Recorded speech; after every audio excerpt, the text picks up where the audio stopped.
some announcements. Still working on the paid site. I will tell you this week a nice video is coming up about multiple unit selection. Well, it's a nice video coming up. It's going to happen this week. Just letting you know. And with that, we're going to get to MilkBones' last stands. It's not what you think. Trust me, it's not. Hey, this is Glendon with Making Money with Storage Unit Auctions. The title of this joint, MilkBones' Last Stands. You hear about the super fragile casualistic units and all the nice stuff and everything. But if you've been watching this channel and if you know me, I like going through people's shit. It's like sneaking into your neighbor's house and getting to go through all their bills and tax records and stuff. I love that stuff. So this is the deal with MilkBone. He was an old school Atlanta gentleman. But I call him MilkBone because he had that hound dog look. It was just, I can't describe it, but as soon as I saw his picture, it was like, oh, I've got MilkBone here, you know? And his unit was a treasure trove of old Atlanta history. This guy was, probably, I'm trying to remember, I think I estimated him to be in his 70s at the time. I didn't know if he was still alive or not, but he had all of this great stuff. And now see, this is some things that, they'll help you with your business, because everybody's looking for that unit they can get and make $5,000, $6,000, $7,000 off of one item. MilkBones' unit was just a treasure trove of black and white pictures, history, and just, it wowed me because there were so many things I learned about Atlanta that I did not know. And black and white photos, originals, do very well on eBay because collectors were, he had hundreds of these photos. Hundreds, and collectors were hitting them at, $15, $20, $30 a piece. So at the end of the day, the unit brought close to $4,000, but only paid $25. It was a lot of work. It didn't happen overnight. Didn't happen in a week. It actually took several months to realize that profit. But like I tell you, this is a marathon, not a sprint. Now, dealing with MilkBone, he was a Pullman porter. Back in the day, that was a job of high esteem for a brother. I mean, seriously. You were clean, you got to travel. Apparently the pay was pretty good once they went through that strike and got justification on the pay. And that's what made MilkBones' unit so interesting, because he had pictures from everywhere, from the north, from California. Dude was everywhere. And apparently he had a nice little pension because he was able to pay off his house.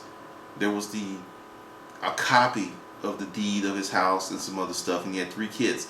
Now, what I think happened with MilkBone was he died, the kids took his stuff and just put it in that unit so they could sell a house. That's a common occurrence in this business, because you'll be wondering, why did they put the, because kids, if your parents die, go through the stuff. Don't just put it in the storage unit. Hey, I understand you're hurt, mom and dad is gone, or for those of you who are not hurt, you just getting ready to get rid of that house. Go through the stuff. I have found so many wonderful and precious and money-making items and stuff you just got rid of because you wanted to get rid of it. Well, he had, to me, was pictures of New York before it became New York. Because you got to understand, what we see in the skyline right now, that wasn't like that 10 years ago, and it wasn't like that 20, and it wasn't like that 30. So when you can go way back and you get that picture, then you look at the skyline, you just hold up and look at the skyline, you be like, wow, look at all this growth. It's amazing. And I love black and white photos. That's why this video is in black and white. If you notice, I have quite a few videos in black and white, because I love the texture and the contrast of that stuff. And like with dealing with MilkBone, he also had trinkets and souvenirs and all the stuff from all over the United States. And I haven't done it yet, but MilkBone has inspired me to be a tourist in my own country, because I've been to Europe, I've been to Australia, I've been to South America, Brazil, Colombia, Panama, Japan, Korea.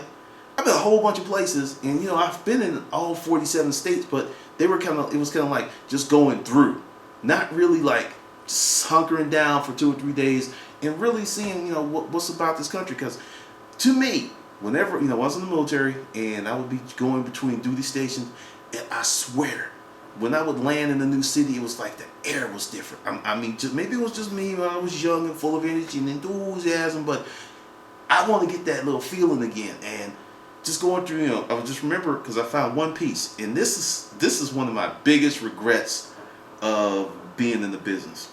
I didn't keep a lot of stuff that I should have kept, because I was thinking about that, because a lot of the stuff he had would be so cool to have right now. I was just like selling, slashing, slash and sell, slash and sell. And I'm just like, man, I could have kept some of that stuff. But hey, just sold it. But yeah, that's becoming a huge regret right now, especially since I'm doing these videos, because I didn't keep nothing. And when we first started, you had these very small limits on your email account. So, it's like I would use Picasa for pictures and stuff, and like, bam, we'll hit a limit so quick, so I had to delete pictures. And I'm just like, man, if I had known, I would have got like additional storage, because that would be some hot stuff. But MilkBones' last stand was, MilkBone was a player. You knew there was a twist, right? Because I'm like, yeah, MilkBone was this and this and this. MilkBone was a pimp. MilkBone had a chick in like 4 different places. He was a Pullman porter. He was in town, he was out of town. He was in town, he was out of town. He was in this chick, he was out of that chick. He was in this chick, he was out of that chick. And what I like about older people, they wrote letters. There was a legacy and there was some history about who they were, what they did. And MilkBone could put some words down. MilkBone had a little flow.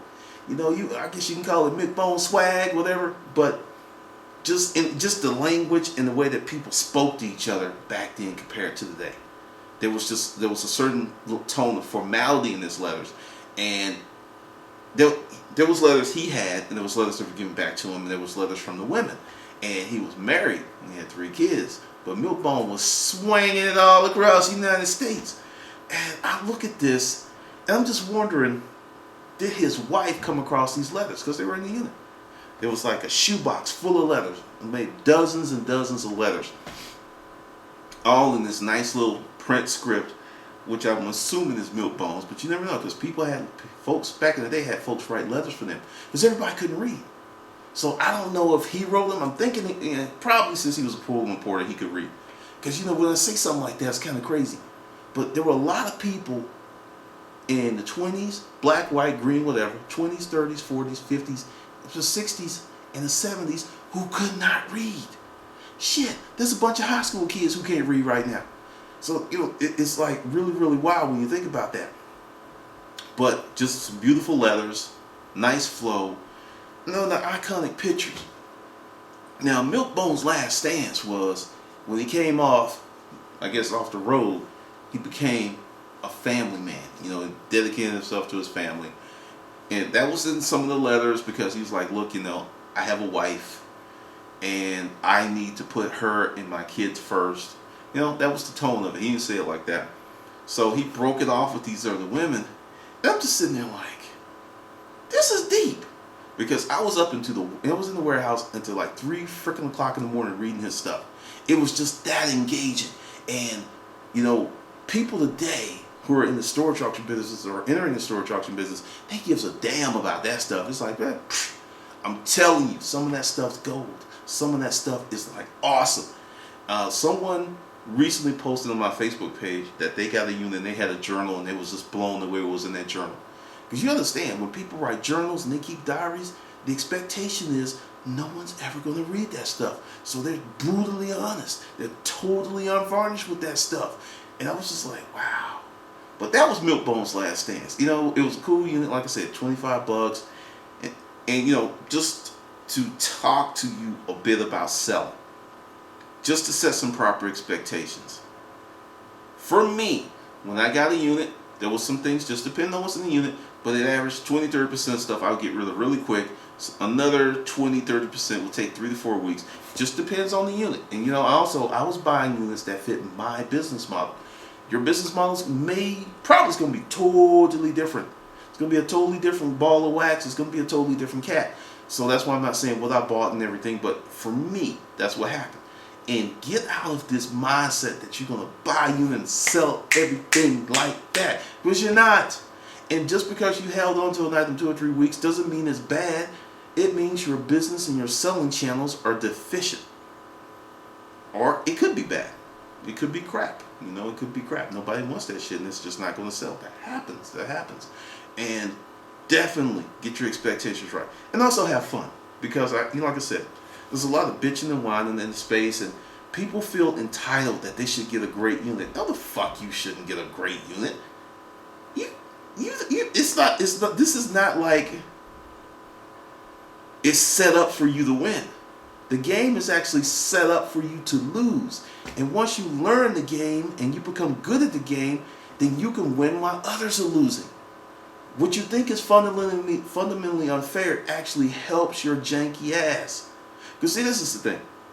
We live in an age where people want stuff for nothing, or they want stuff to be easy, or they want a cookie cutter method, or as many people who told me my first year in the storage auction space as being a consultant or writer talking about this stuff. I want something I could just, put a key in, turn it, and then other people handle it. How many systems are like that out there that really work? I want you to think about that. Hold on, I'll wait.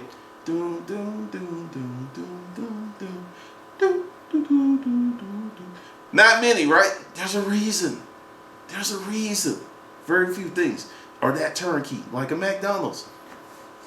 They have a system, they have training. But guess what? There are some McDonald's that go out of business. and this is a company that has invested billions into building their brand and creating training. So, don't be looking at it as you're being hurt or things are wrong, because it's hard. If it's hard and you overcome that, that means you're going to win while others are losing.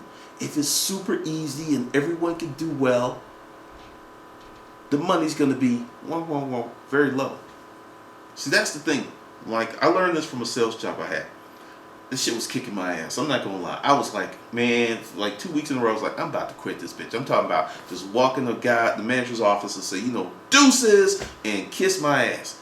Because it was hard. You had to make all these phone calls. You had to be on top of your data.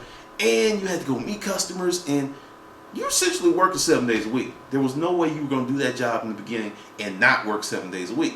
And wanted to quit. And I had to beat on my chest and pull on my nuts and like, I'm a man, I'm going to stay. And I did.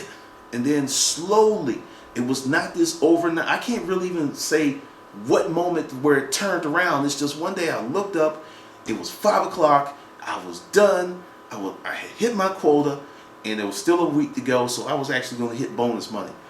And I was just like, God, I wouldn't be here if I didn't stick it out. And that's what I'm telling you.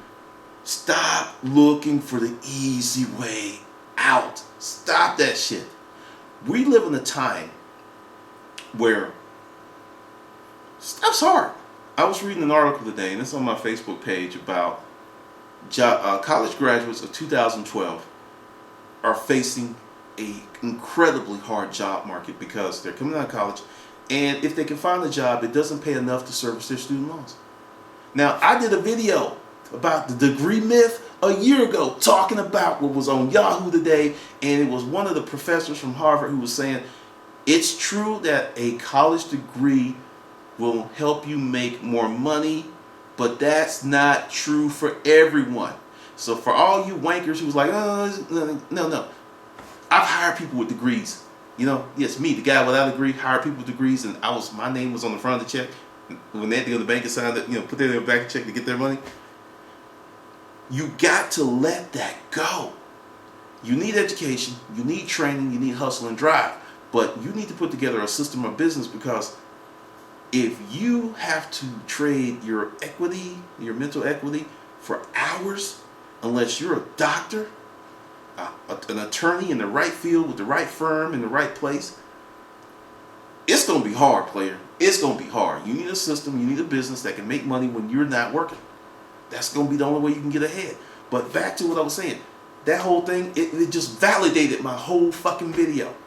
Everyone, it just validated everything I said, because I went through that process of, do I get a degree, do I go back to school and finish up, or do I start a business? Thank God I started the business. Was it easy? No. Did I suffer at points? Yes. Was there points where I didn't have any money? 100% true. But if I didn't go through that pain back then, I wouldn't be talking to you right now. And that's the thing I want to impart to my people is it's going to take some time. Let go of the quick fix. Let go of the microwave mentality. Because if you do nothing and 5 years pass, you're going to be in the same spot you are now. If you start preparing and working hard and building something, you're going to be better off in the future. That's just the way that it is.